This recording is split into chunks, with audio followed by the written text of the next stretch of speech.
Biasanya ada terhubung.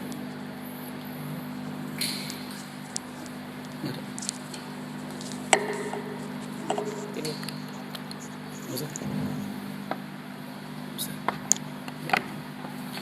Bismillahirrahmanirrahim. Assalamualaikum warahmatullahi wabarakatuh. Innal hamdalillah nahmaduhu wa nasta'inuhu wa nastaghfiruh wa na'udzu billahi min shururi anfusina wa sayyiati a'malina. May yahdihillahu fala mudhillalah wa may yudlil fala hadiyalah. Asyhadu an la ilaha illallah wahdahu la syarikalah wa nashhadu anna Muhammadan abduhu wa rasuluh la nabiyya wa la rasula ba'dah. Yaqulullahu tabaraka wa ta'ala ba'da a'udzu billahi minasyaitonir rajim. Ya ayyuhalladzina amanu taqullaha haqqa tuqatih wa la tamutunna illa wa antum muslimun.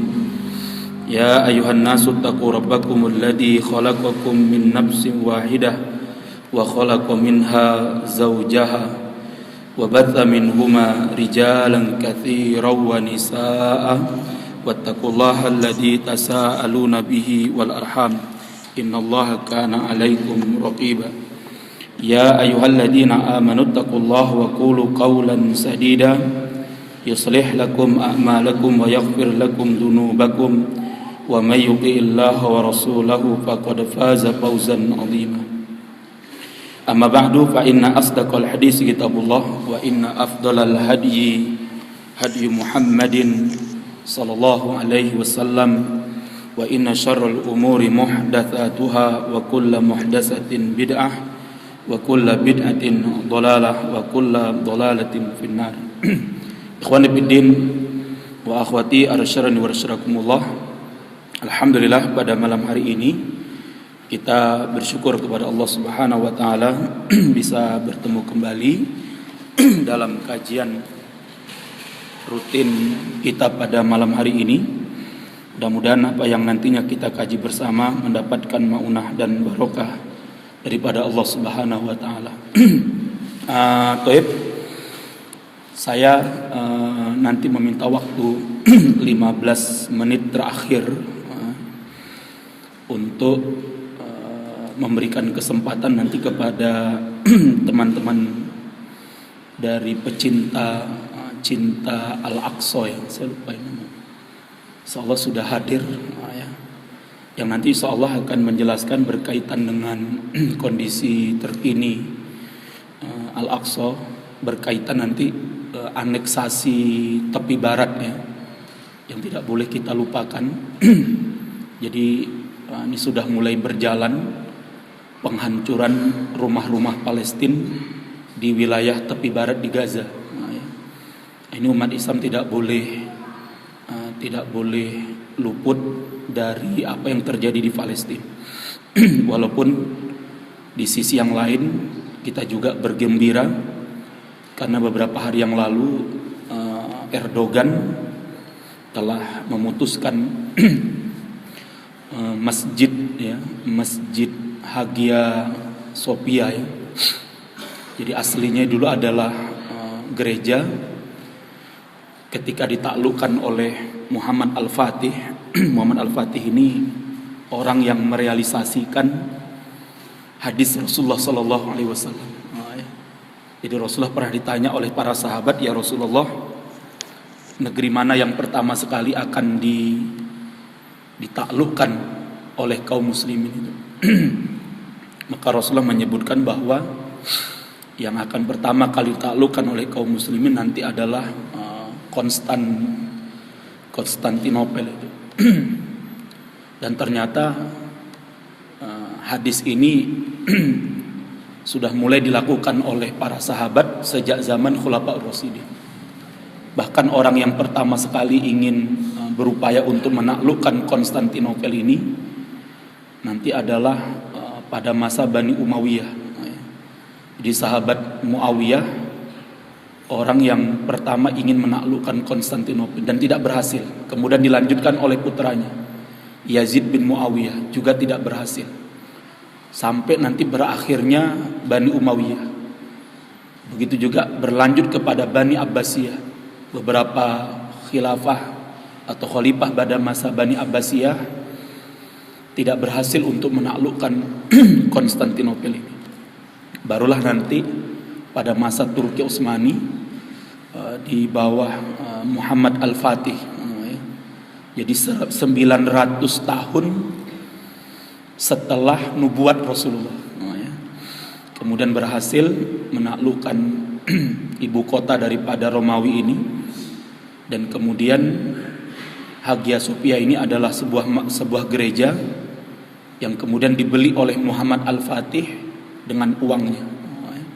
Ini menunjukkan bagaimana Muhammad Al-Fatih ini adalah seorang ulama yang sangat cerdas, ya. Ulama plus pemimpin yang cerdas, ya. Dia sudah bisa membayangkan nanti itu basirohnya ke depan itu sangat luar biasa. Jadi Hagia Sophia ini dibeli oleh Muhammad Al-Fatih dengan uangnya sendiri, dengan uangnya, bukan pakai uang negara, apalagi pakai anggaran corona ya enggak. Jadi Muhammad Al-Fatih ini membeli gereja, ya. Jadi gereja yang besar ini, yang merupakan pusat daripada kebesaran Romawi pada masa itu, dibeli oleh Muhammad Al-Fatih dengan uang pribadinya. Sehingga apa? Sehingga Eropa, orang-orang Kristen itu tidak bisa menggugat, ya. Kenapa? Karena itu didapatkan oleh Muhammad Al-Fatih. Jadi setelah dibeli oleh Muhammad Al-Fatih, kemudian diwakafkan oleh Muhammad Al-Fatih menjadi apa? Masjid. Sehingga kalau hari ini Amerika dan sekutunya panas, ya, pitam mungkin, marah mungkin, tapi tidak bisa, karena Muhammad Al-Fatih bukan mengambilnya secara secara zalim atau secara paksa, tapi dibeli oleh Muhammad Al-Fatih dari orang-orang Kristen pada masa itu, kemudian diwakafkan menjadi masjid hingga ratusan tahun berikutnya. Kemudian barulah peristiwa terulang kembali ketika Turki Utsmani ditaklukkan oleh Mustafa Kemal Atatürk, yang kemudian masjid ini diubah oleh Mustafa Kemal ini menjadi sebuah museum, ya, sebuah museum. Ketika tahun 2013 saya mampir ke sana ketika keluar, ya. Jadi kita keluar dari negeri Syam itu malam, ya. Jadi malam hari kita sudah menginap di Antokia. Kemudian pagi harinya kita terbang dari Antokia ke Istanbul. Padahal kita harus terbangnya malam, ya. Jadi terbangnya dari Istanbul ke Jakarta itu jam 1 malam. Sedangkan kita dari Antokia sampai ke Istanbul jam 7 atau jam 8 pagi.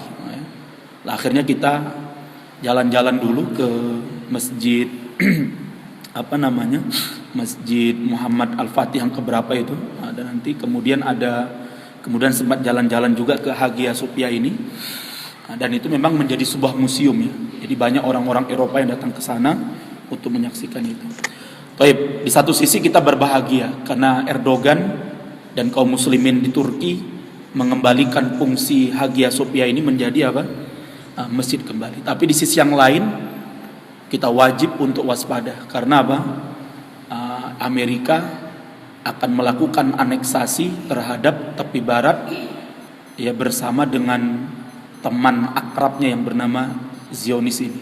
Taib ikhwan fillah, adapun kajian kita pada malam hari ini sedikit saya ingin menjelaskan berkaitan dengan tema yang telah disampaikan kepada antum semua, bahwa kajian kita pada malam hari ini berkaitan dengan, ya, musibah yang menimpa kaum muslimin hari ini ketika dipimpin oleh pemimpin yang zalim plus bahlul, ya, plus jahlul, ya. Jadi musibahnya itu dua, ya. Sudah dipimpin oleh pemimpin yang zalim, Ditambah lagi dengan apa? Pemimpinnya jahil. Ya. Padahal kalau kita lihat pada masa-masa sebelumnya, ya, ada Islam itu dipimpin oleh pemimpin-pemimpin yang dolim. Ya. Tapi meskipun mereka dolim, tapi mereka orang-orang yang cerdas gitu loh. Ya. Taruhlah misalnya kepemimpinan yang dolim itu diawali dalam Islam sejak putranya sahabat Muawiyah bin Abi Sufyan, namanya Yazid bin Muawiyah. Ya. Dijelaskan oleh para ulama bagaimana kedoliman Yazid bin Muawiyah ini. Dialah orang yang dolim, ya. Bahkan pernah melakukan penyerangan terhadap kota Madinah, ya. Kemudian pernah memerintahkan kepada gubernurnya yang ada di Baghdad, di Irak pada masa itu, yaitu namanya Ibnu Ziyad, untuk untuk mengepung atau untuk mewaspadai kedatangan sahabat Husain bin Ali bin Abi Thalib. Sampai akhirnya kemudian Ibnu Ziyad mengambil keputusan untuk kemudian mengeksekusi sahabat Husain bin Ali bin Abi Thalib pada tahun ke-61 Hijriah. Walaupun fakta sejarah mengatakan tidak ada perintah langsung dari Yazid bin Muawiyah. Ini supaya kita luruskan ya. Bagaimana nanti Syiah ini banyak melakukan tipu muslihat dalam peristiwa Karbala ini. Karena justru orang-orang Syiah lah yang membunuh sahabat Husain bin Ali bin Abi Thalib di Karbala. Karena apa? Karena 120.000 pasukan yang dijanjikan oleh Rafidhah kepada sahabat Husain, kalau nanti dia datang ke Baghdad atau dia datang ke Kufah, ya kalau dia nanti datang ke Kufah, maka ada 120.000 pedang yang siap melindungi dan sahabat Husain bersama keluarganya. Ya. Tapi faktanya, ya, ketika sahabat Husain mengirim terlebih dahulu sepupunya yang bernama Muslim bin Aqil, ya, di pertengahan jalan sahabat Husain sudah mendapatkan informasi kalau sepupunya yang bernama Muslim bin Aqil ini sudah lebih dahulu terbunuh, dan tidak ada pembelaan dari orang-orang yang mengaku-ngaku cinta kepada sahabat Husain bin Ali bin Abi Thalib. Makanya sahabat Husain itu sebelum berangkat dari kota Mekah, ya, dari kota Mekah menuju Kufah, itu dinasihati oleh banyak para sahabat. Ada Abdullah ibnu Umar, ya. Bahkan sampai Abdullah bin Abbas itu mengejar Husain itu, ya, yang waktu itu sudah jauh meninggalkan kota Mekah. Dikejar, dinasihati, wahai Husain, ya, kembalilah ke kota Mekah, ya. Nggak usah percaya dengan orang-orang Rafidhah itu, ya. Nggak usah percaya dengan orang-orang yang ngaku-ngaku menjadi pecinta dirimu dan pecinta bapakmu. Karena kata sahabat Abdullah bin Abbas, karena kami tahu betul pengkhianat bapakmu ya mereka itu.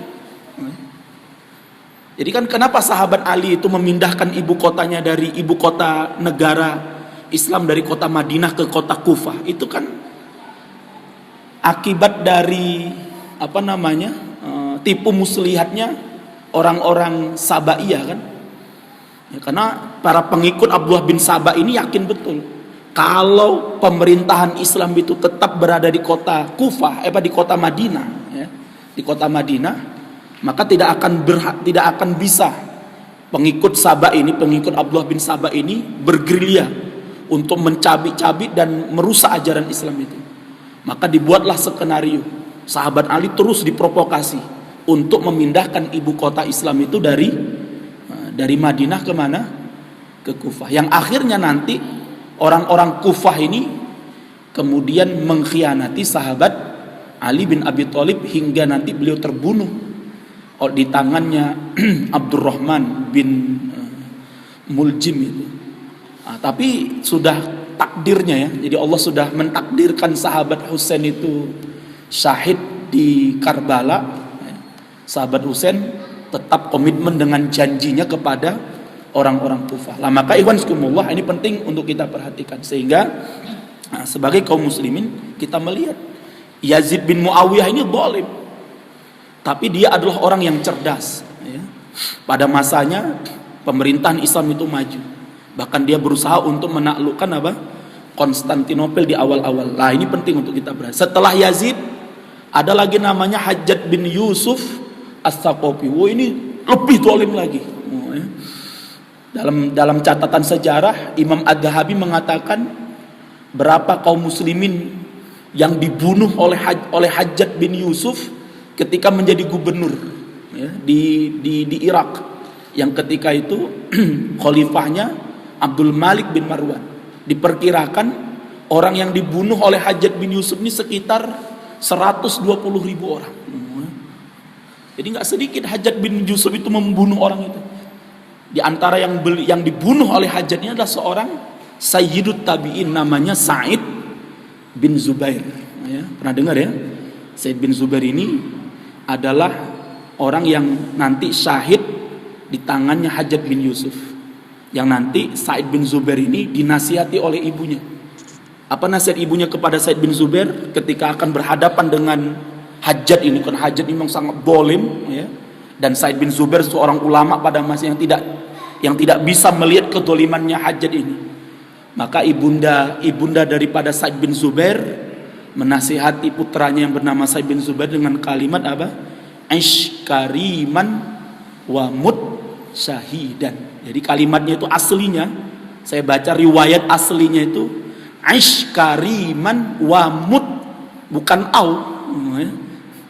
Jadi hiduplah mulia dan matilah syahid. Itu kalimat aslinya. Jadi itu nasihat ibundanya Sa'id bin Zubair kepada putranya. Aish kariman wa mut syahidan. Nah, nanti kalau buat di baju-baju itu, ya, jangan pakai au lagi, tapi apa? Ya. Selama ini kan kita kan hidup mulia atau seharusnya dua-duanya gitu ya. Hidup dengan hidup mulia dan matinya dengan mati apa? Syahid. Itu nasihat aslinya. Nah, makanya ini penting. Jadi sejarahnya kalimat iskariman wa mut syahidan itu adalah nasihatnya ibunda Sa'id bin Zubair kepada putranya Sa'id bin Zubair ketika menghadapi Hajjaj bin Yusuf. Tapi para ulama mengatakan walaupun Hajjaj bin Yusuf ini zalim, tapi dia adalah orang yang sangat cerdas. Dia adalah salah satu ahlul Quran. Jadi Hajjaj bin Yusuf ini apa? Sangat cinta dengan Al-Quran. Sangat senang membaca Al-Quran. Zalim tapi senang baca Al-Quran. Bukan baca Shinchan. Bukan baca Doraemon. Tapi bacanya apa? Jadi Hajjaj ini Masya Allah, ya. Walaupun dia zalim, sampai Imam Ad-Dhahabi mengatakan apa? Allah telah memusnahkan manusia ini pada tanggal 25 bulan Ramadan tahun 95 Hijriah gitu. Sampai keluar kalimat itu ya. Tapi dia adalah ahlul Quran. Jadi Hajjaj ini salah satu kecintaannya apa? Selalu membaca Al-Quran dan sangat memuliakan ahlul Quran. Masya Allah. Ya. Ini keistimewaan daripada Hajjaj bin Yusuf. Ya, mudah-mudahan Allah dengan amal-amalnya itu ya suatu saat Allah mengampuni dosa-dosanya Hajjaj ini. Kan dosanya itu sangat besar itu ya. Sampai Umar bin Abdul Aziz itu mengatakan, kalaulah nanti di hari kiamat setiap kaum itu membawa penjahatnya semuanya. Jadi kaum ini bawa penjahatnya, ini bawa penjahat. Kita membawa penjahat kita yang bernama siapa? Hajjaj bin Yusuf As-Saqafi. Maka apa? Dosanya Hajjaj mengalahkan semuanya. Atau bisa bayangkan itu. Itu perkataannya siapa? Umar bin Abdul Aziz. Jadi saking dahsyatnya dosanya Hajjaj bin Yusuf itu, saking banyaknya besarnya dosa Hajjaj bin Yusuf itu, sampai Umar berkomentar seperti Umar bin Abdul Aziz. Ya, kalau nanti setiap kaum di hari kiamat berdiri di hadapan Allah, membawa para penjahat-penjahatnya masing-masing, sedangkan kita membawa penjahat kita yang bernama Hajjaj bin Yusuf, maka apa? Ketahuilah dosanya Hajjaj mengalahkan penjahat itu semuanya. Itu kayak apa besarnya dosanya itu ya. Tapi di satu sisi ulama jujur bahwa Hajjaj bin Yusuf ini adalah seorang apa?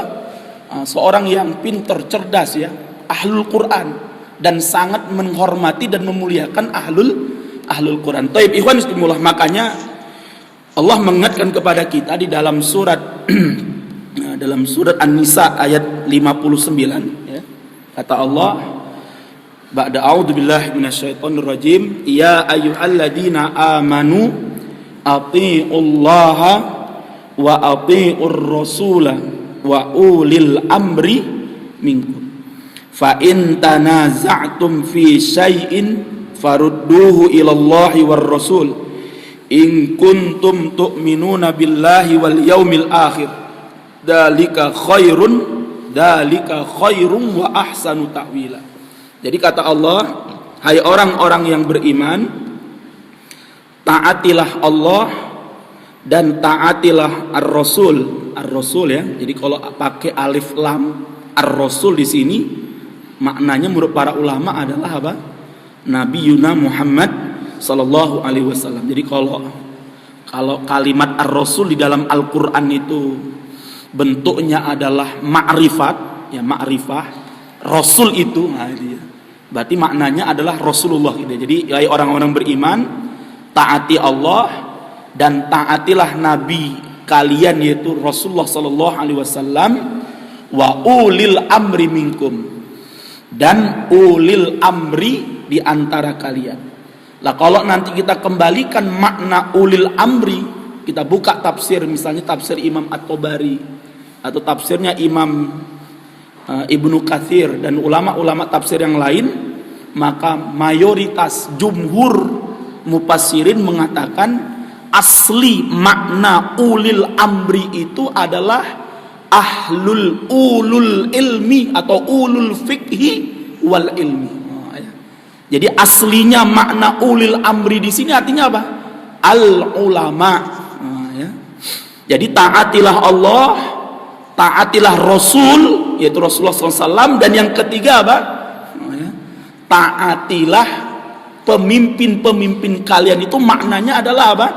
Taatilah ulama-ulama kalian. Sehingga kata Imam Al-Mawardi rahimahullah ta'ala ketika menjelaskan ayat ini belum mengatakan aslinya, kata beliau, ulama Islam itu, seorang ulama itu adalah pemimpin bagi kaum muslimin, baik dalam pemimpinan dunia dinnya, agamanya, wa dunyahu, dan juga dunianya. Jadi aslinya ulama itu kata Imam Al-Mawardi pemimpin bagi kaum muslimin, tidak hanya pemimpin dalam agamanya tapi juga pemimpin dalam urusan apa? Dunianya. Ini penting untuk kita perhatikan sehingga tidak ada dikotomi antara dunia dengan apa? Agama. Artinya sekarang ini kan seakan-akan kalau yang jadi pemimpin presiden ulama tuh ketok piye ngono lho. Ya kan?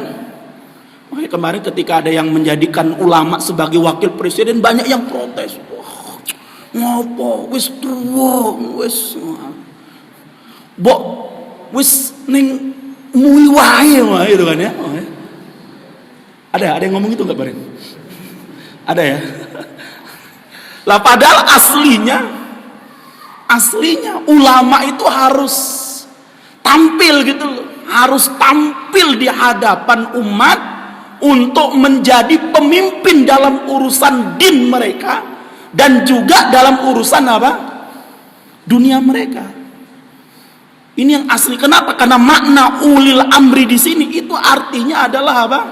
Al ulama. Lah sekarang ini sudah orang-orang sekuler ingin memisahkan itu.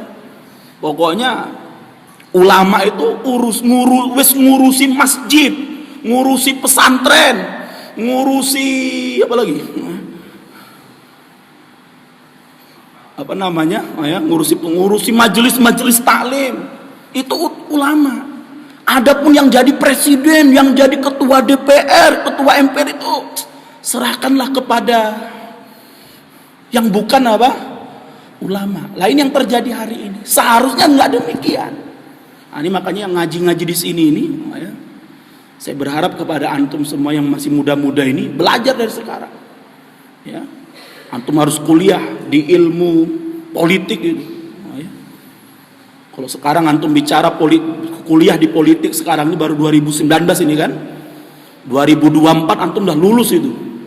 Menjadi sarjana ilmu politik. Bayangkan itu. Sarjana ilmu politik ngajine neng at-taqwa. Ngajine neng penumpeng. Jos itu. Sehingga mereka ini calon-calon pakar-pakar ahli-ahli politik di masa yang akan datang. Sehingga yang keluar dari lisan mereka itu politik yang standarnya adalah Al-Quran dan As-Sunnah. Nah sekarang yang jadi ahli-ahli politik itu standarnya itu syaitan semua gitu loh. Yang menjadi standar mereka, standarnya Amerika, standarnya demokrasi, standarnya adalah sekuler, standarnya liberal, standarnya pluralisme. Tambah lagi mereka nggak punya basic ilmu. Baik cuma antum siapa tuh Denny Siregar coba itu. Sekarang namanya Densi. Selama ini ngomong kadrun ya. Karena kebenciannya kepada Arab. Ternyata setelah publik mengetahui ternyata nama aslinya adalah Denny Zulfikar Siregar. Ternyata ya kadrun. Teriak kodran. Selama berapa tahun coba dia menyembunyikan Zulfikarnya itu coba. Ya, bertahun-tahun tuh Denny Siregar itu menyembunyikan Zulfikarnya itu supaya apa? Supaya ternyata bapaknya juga pecinta kadrun gitu loh.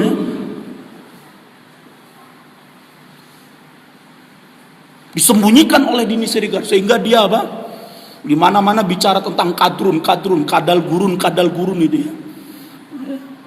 Padahal penemuan terakhir disebutkan ternyata negara yang memiliki gurun terluas juga di dunia itu adalah apa? Cina. Berarti ya mereka juga sebenarnya adalah apa? Kadrun juga gitu kan ya.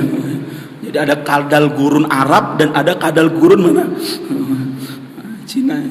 Lah maka ikhwan fiskumullah, ini penting untuk kita perhatikan sehingga ya, kita harus pahami bersama bahwa aslinya makna ulil amri minkum itu yang berhak untuk menjadi pemimpin-pemimpin kita itu adalah apa?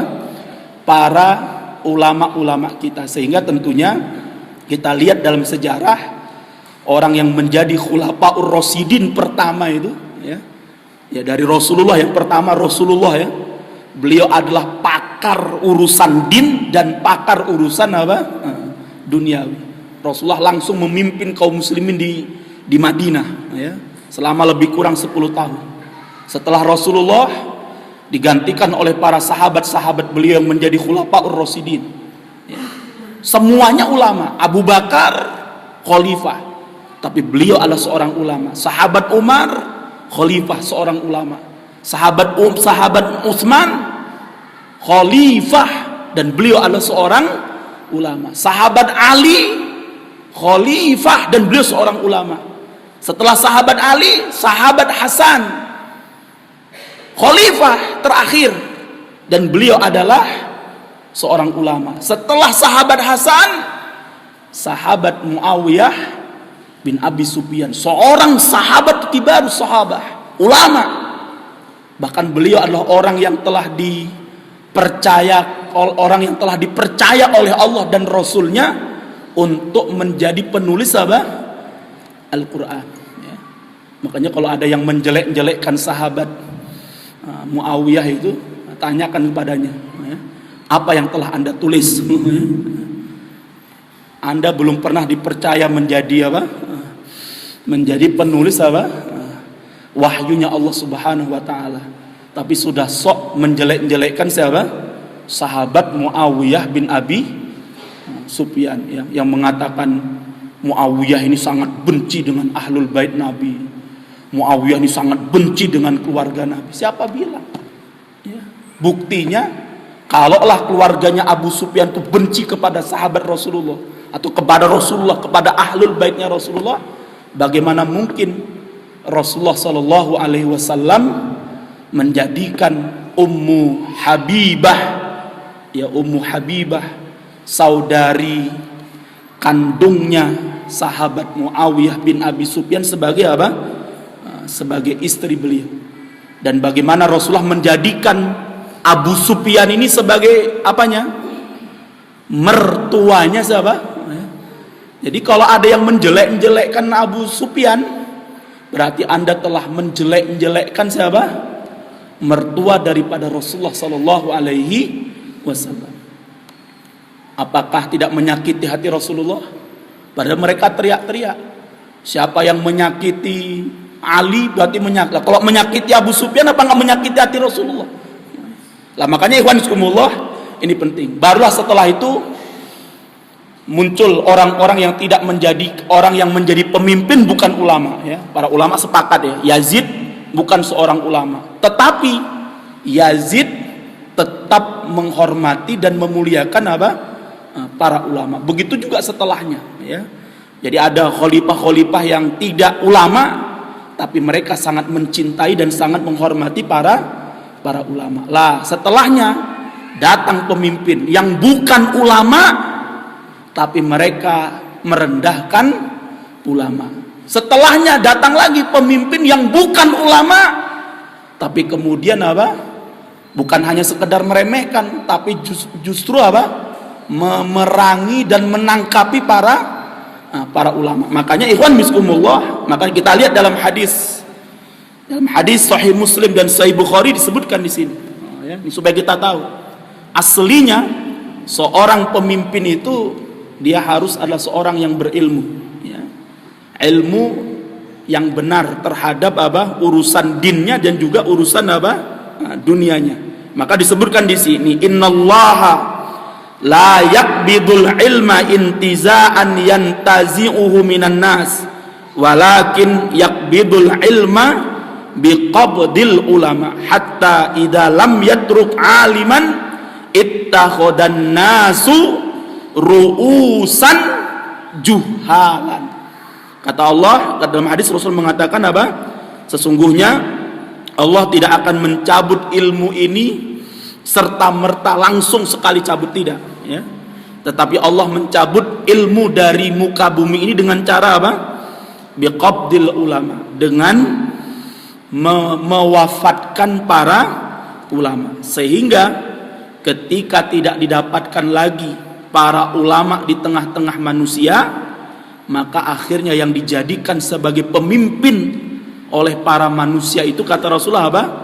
Juhalan. Apa juhalan ini? Orang-orang bodoh, ya. Lah hari ini meskipun ada ulama-ulama di tengah-tengah kita, masih banyak ulama-ulama di tengah kita, tapi apa? Sudah mereka matikan, ya. Jadi kalau kita lihat bisa maknanya ini, biqabdil ulama itu apa? Allah cabut nyawa mereka. Tapi bisa juga maknanya apa? Biqabdil ulama ini kalau kita lihat hari ini apa? Perannya ulama ini diapain? Dimatikan, ya, oleh orang-orang jahil ini, sehingga para ulama-ulama kita ini dituduh dengan apa? Teroris, ya, dituduh dengan radikal. Kalau yang menyeru ulama nggak akan pernah berangkat, tapi kalau yang menyeru si emak, apa yang terjadi? Wah, siap teteskan darah. Kalau yang menyuruh siapa? Si emak. Lihatlah bagaimana militansinya mereka terhadap si emak, ya. Tapi terhadap ulama, apa yang mereka lakukan? Mereka rendahkan, mereka lecehkan, mereka hinakan, mereka tuduh dengan kadrun, mereka tuduh dengan radikal, mereka tuduh dengan orang-orang juhal, orang-orang bodoh. Begitulah yang mereka perlakukan.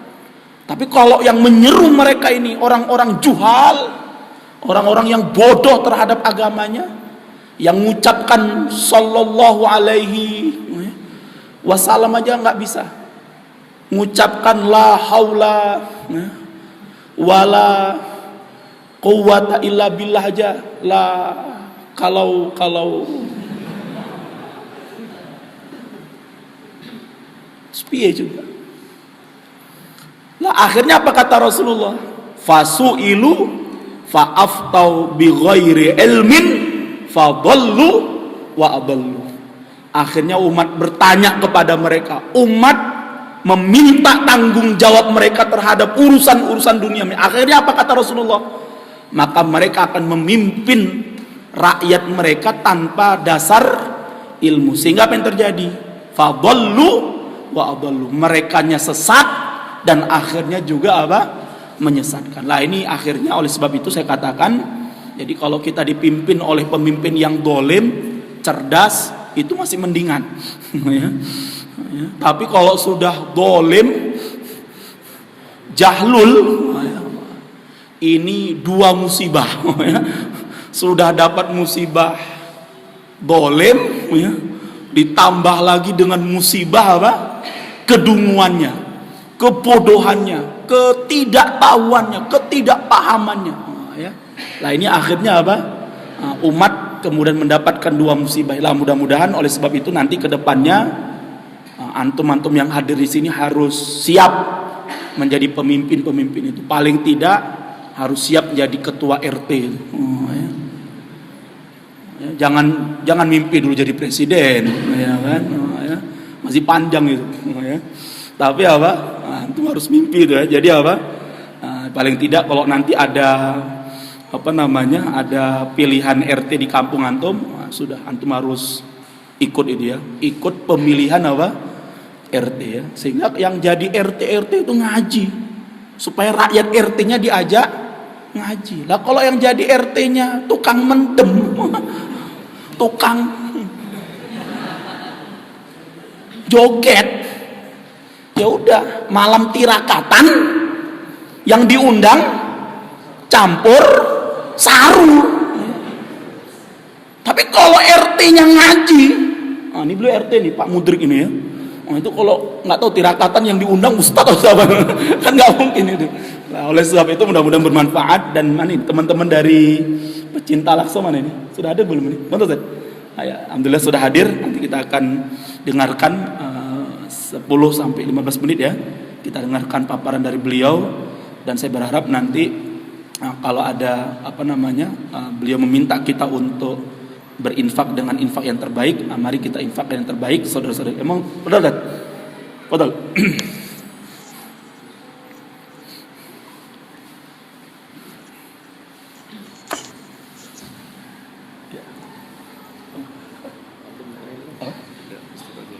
Oh gitu. Ya. Jadi ikhwan fillah ya. Jadi insyaallah nanti akan kita berikan kesempatan sama mereka, sama beliau-beliau ini. Jadi ini dari dari teman-teman amal cinta Al-Aqsa ya. Jadi dari teman-teman cinta Al-Aqsa ya, yang sekarang berpusat kalau untuk wilayah Jawa Tengah, Solo ini ya, pusatnya ada di Jalan Sidomulyo RT 1 RW 21 Cemani Grogol ya, Sukoharjo, Jawa Tengah ya. Namanya Amal Cinta Al-Aqsa, Aca ya mungkin ya. Aca ya. Amal Cinta Al-Aqsa. Dan tadi sudah saya sampaikan kepada antum semua bahwa hari ini Al-Aqsa dalam kondisi yang sangat berat ya, dalam kondisi yang sangat berat berat bagi mereka semuanya, karena hari ini mereka sedang berhadapan dengan Zionis dan Amerika dalam aneksasi tepi barat. Oleh sebab itu, ikhwan fillah ya, nanti insyaallah teman-teman dari amal cinta Al-Aqsa ini ya, saya yakin insyaallah ya, ini akan memberikan selembaran untuk antum berkaitan kegiatan-kegiatan dan beberapa program dari amal cinta Al-Aqsa ini, yang sekali lagi saya katakan Al-Aqsa ini adalah bagian terbesar daripada negeri Syam ya, sehingga investasi antum untuk Al-Aqsa insyaallah tidak akan pernah rugi fit dunia wal akhirah. Lah ini yang pertama, mereka ada istilah namanya sedekah kurban ya. Sedekah kurban ini berarti apa? Tidak utuh satu tidak seutuh satu Tapi kalau nanti ada di antara antum yang ingin berkurban 1 ekor kambing atau 1 ekor sapi atau 1 ekor unta untuk Palestina tidak masalah. Tapi kalau kemudian kita tidak mampu, alhamdulillah di sini teman-teman kita sudah menyiapkan sedekah kurban seharga 500.000 rupiah. Nah, ya. Sedekah kurban nanti niatnya memang berkurban walaupun tidak sebagaimana kurban yang asli, karena kurban yang asli kan harus 1 bagian kalau kambing atau 7 bagian kalau dia adalah sapi, karena harga kambing di sana sangat mahal, apalagi harga unta itu sangat mahal, begitu juga lembu atau sapi, sehingga bagaimana dari uang 500.000 ini dikumpulkan sehingga nanti bisa kemudian kita melaksanakan sedekah kurban. Kemudian yang selanjutnya nanti berkaitan dengan program-program yang lain.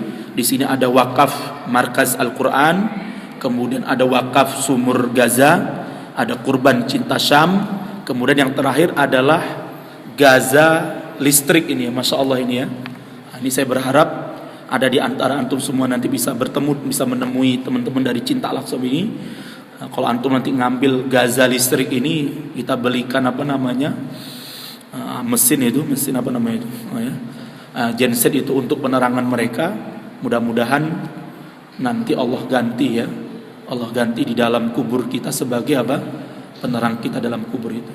Karena saya pernah mendapatkan sebuah cerita kisah itu, Masya Allah ya. Jadi ada seorang ulama, ada seorang haji gitu, seorang pedagang gitu ya. Dia menginfakkan mewakafkan yang namanya unta kepada seorang wanita janda. Jadi wanita janda ini miskin, punya anak banyak. Sama si pedagang ini, si pengusaha muslim ini, dia berikan seekor unta. Unta agar unta itu bisa dipelihara dan kemudian diperas susunya untuk diminum oleh keluarga besarnya. La qadarullah, sampailah suatu ketika terjadilah sebuah paceklik dan kesulitan air, sehingga si pengusaha ini dia juga kesulitan air. Akhirnya dia turun ke bawah untuk mencari air di bawah tempat air yang sangat dalam sekali. Nah, ternyata ketika dia akan mengambil air di situ, tiba-tiba terjadilah air bah yang menghanyutkan dia, sehingga dia tidak bisa keluar dari tempat itu sampai beberapa waktu lamanya ya. Tapi apa yang terjadi? Qadarullah, ketika dia dalam kondisi tidak mendapatkan makanan minuman karena terjebak di dalam terowongan di bawah tanah, dia menceritakan setiap pagi dan sore datanglah 1 ember tepat di mulutnya, yang ember itu berisikan air susu, sehingga setiap pagi dan sore ember itu, dan setelah dia minum puas embernya hilang, begitu juga sorenya, sampai suatu saat ember itu hilang dari dirinya. Dia tidak mendapatkan di mana ember itu lagi. Pada setiap pagi dan sore ember itu bisa memberikan rasa kenyang kepadanya. Sampai kemudian dia ditemukan oleh masyarakat, diselamatkan. Kemudian dia ceritakan, dan ternyata hari terakhir ketika dia tidak mendapatkan ember susu itu, ternyata anaknya itu mengambil kembali untanya. Jadi unta yang sudah dia berikan kepada si janda itu, karena anaknya juga dalam kondisi kesulitan, akhirnya untanya diambil kembali. Lah ketika itulah si bapak tidak mendapatkan Lalu sebab itu ikhwaniskumullah, makanya kalau orang tua kita sudah mewakafkan sesuatu, jangan antum tarik lagi wakafnya ya. Kalau orang tua antum sudah menyedekahkan sesuatu, jangan antum tarik lagi. Apalagi kemudian dianggap ini bukan wakaf, ini bukan ini dulunya adalah murni saham ya. Padahal sudah jelas itu wakaf, kemudian ditarik kembali. Kasihan tuh orang tua antum yang sudah mewakafkan itu. Lah mudah-mudahan saya bisa mendapatkan manfaat yang cukup banyak dari sini. Silakan teman-teman dari ikhwan semuanya bisa berinfak yang terbaik untuk saudara-saudara kita yang ada di Al-Aqsa. Mungkin ada tambahan enggak? Ya, sedikit ya, silakan brother. 6 menit ya. Ya, betul. Ya. Oh ya. Bismillahirrahmanirrahim. Assalamualaikum warahmatullahi wabarakatuh. Waalaikumsalam. Saya Dodi dari Yayasan Amal Cinta Al-Aqsa. Mohon maaf sebelumnya menyampaikan sedikit. Tadi sudah diperkenalkan sedikit oleh Ustadz Tengku Azhar bahwa kami ada beberapa program untuk di Syam ya, Palestina khususnya. Tapi mungkin nanti kalau misalkan ada yang mau ikut sedekah korban maupun donasi untuk program kami, bisa menghubungi kami di luar forum setelah ini karena sudah juga waktu Isya. Dan juga insya Allah kalau berkenan lain waktu mungkin kita bisa agendakan acara khusus ya, karena tim kami kebetulan ada Syekh yang dari Gaza juga, yang kebetulan saat ini sedang menjadi dosen di Lampung. Beliau Syekh Muhammad Mahmud Syarif ya, bagian dari tim kami, dan juga ada relawan dari Gaza juga yang kebetulan sekarang ini tinggal di Semarang, namanya Syekh Muhammad Al-Masri. Jadi kalau berkenan mungkin lain waktu bisa kita agendakan biar lebih kenalannya lebih enak, dan juga ada presentasi secara khusus mungkin mengenai program maupun kondisi-kondisi dan ilmu-ilmu tentang syariah Islamiyah ya. Karena beliau lebih paham dengan ilmu-ilmu tersebut gitu. Jadi kami hanya perkenalan diri saja untuk kali ini. Tapi kalau mau langsung nanti untuk ada yang mau nitip donasi, boleh menghubungi kami di luar forum nanti setelah sholat Isya. Insya Allah kami masih ada di sini. Dan juga kalau berkenan tadi, mungkin lain waktu bisa kita agendakan, karena mungkin kemarin sebenarnya dari Ramadan sudah kita agendakan ada kajian guys, tapi qadarullah ada pandemi ini dan tidak bisa semua jadwal kita cancel. Tapi insya Allah kalau sudah ada kajian yang sudah berjalan dan aktif, bisa kita mulai lagi. Mungkin cukup seperti itu dari kami. Jazakallahu khairan katsira atas diperkenankannya kami untuk memperkenalkan diri. Assalamualaikum warahmatullahi wabarakatuh. Waalaikumsalam.